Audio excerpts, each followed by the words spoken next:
ये कहानी किसी आम देवता की नहीं है।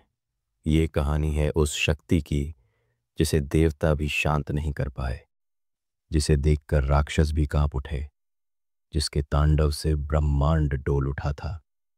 इस अवतार को जानने की हिम्मत हर किसी में नहीं होती, क्योंकि ये है भगवान शिव का सबसे भयानक रूप, वीरभद्र। एक समय की बात है, देवताओं के पिता दक्ष ने एक भव्य यज्ञ आयोजित किया। सभी देवताओं को बुलाया गया, पर शिव को नहीं। और सबसे बड़ा अपराध, दक्ष ने अपनी ही बेटी सती को अपमानित किया। सती ने वहीं अग्नि में कूदकर प्राण त्याग दिए। जब ये समाचार कैलाश पहुंचा तो शिव नहीं, ज्वालामुखी फटा। उनकी आंखें लाल हो गईं। उन्होंने अपने जटाओं से वीरभद्र को जन्म दिया।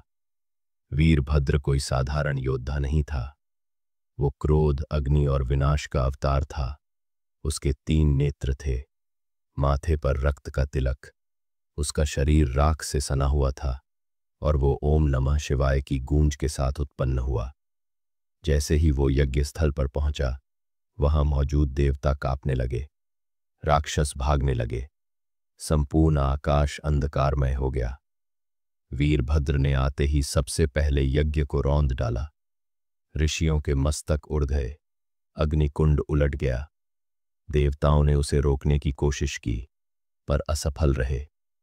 फिर आया वो क्षण जब वीरभद्र सीधे दक्ष के सामने खड़ा हुआ और उसका सिर काट दिया। कहा जाता है, उस दिन ब्रह्मांड में पहली बार देवताओं को मृत्यु का एहसास हुआ। जब वीरभद्र ने संपूर्ण यज्ञ को नष्ट कर दिया, तब स्वयं भगवान शिव वहां पहुंचे। वे उस क्षण शोक और क्रोध दोनों में थे। उन्होंने वीरभद्र को शांत किया और फिर दक्ष को जीवन दान दिया, लेकिन बकरे का सिर लगाकर।